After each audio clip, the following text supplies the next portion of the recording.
In the grand theater of economic ideas, few figures loom larger than Karl Marx. His vision of workers toiling endlessly for capitalists, their labor commodified and exploited, promised revolution.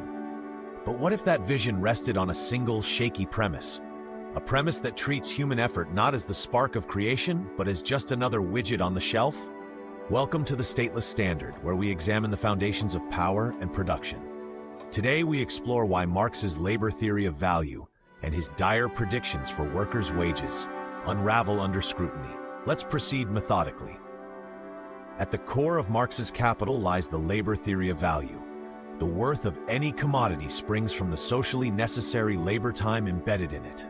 Under capitalism, this extends to labor itself, which workers must sell as a commodity, their labor power, to survive. The capitalist pays a wage covering mere subsistence, enough to reproduce the worker's strength for the next day. But the full day's output, that generates surplus value, pocketed as profit. Exploitation, Marx declares, is baked in. Workers' wages stagnate or fall as capitalists squeeze more from each hour, driving toward immiseration and, inevitably, revolt. It's a compelling narrative, isn't it? One that frames the market as an arena of theft. Yet, as we'll see, this analogy between labor and, say, a loaf of bread harbors profound inconsistencies. Economists have long questioned this commodification of labor. Consider Friedrich Hayek in The Road to Serfdom. Marx's framework, by centralizing control over labor in the state or the capitalist, erodes the very freedoms it claims to liberate. Economic choice, deciding your trade, negotiating your pay, is the bedrock of political liberty. Treat labor as a state-managed commodity, and you pave the road to serfdom. Karl Polanyi, in The Great Transformation, calls labor a fictitious commodity. Unlike wheat or iron, produced for sale, labor is inseparable from the human being. It's not bred in a factory, it's woven into life's fabric. Reducing it to a market input ignores our social bonds, fostering disintegration rather than progress. And Ludwig von Mises, in Human Action, delivers the Austrian coup de grace. Value isn't objective, etched in labor hours. It's subjective, born of individual preferences. Labor isn't homogeneous. A surgeon's hour isn't a janitor's.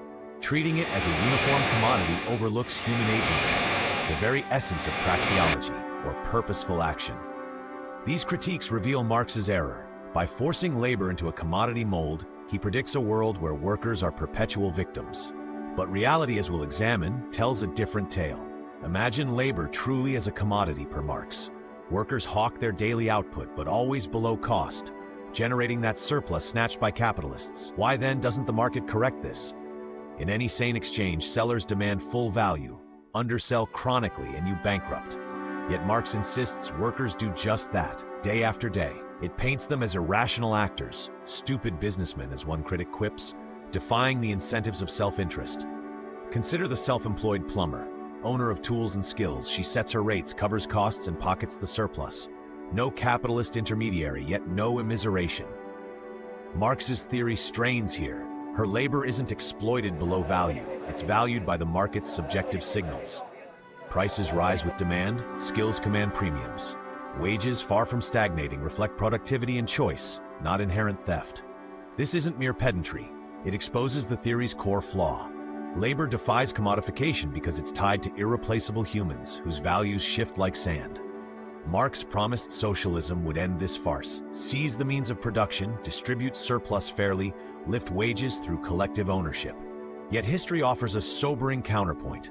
In the Soviet Union, Mao's China, and Castro's Cuba, workers still sold labor for state-set wages, often below productivity's true yield. The surplus funneled to bureaucrats, not the proletariat. The state became the monopolist capitalist, dictating hours and output without market feedback.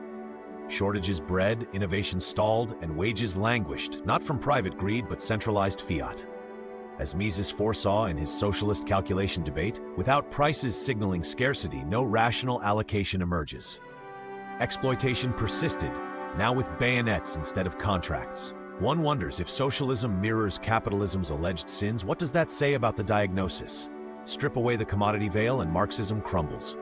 No surplus value, no systemic exploitation, no labor hour metric. Value becomes subjective, emergent from free exchanges. The contradictions Marx saw in capitalism, they're artifacts of his lens, not inevitabilities. From an Austrian vantage, wages thrive in voluntary markets, rising with productivity owned by entrepreneurship. Workers aren't victims, they're creators. Their efforts valued not by theory, but by the fruits they yield. Marx's revolution? A sophistic mirage, plausible yet unworkable, diverting from true liberty, uncoerced cooperation among equals. Marx meant well, perhaps, but good intentions pave poor roads. Understanding these flaws empowers us to build economies of consent, not coercion. If this clarified the critique, subscribe for more dissections of economic myths. Comment, what Marxist tenet should we torch next? This is the Stateless Standard, signing off.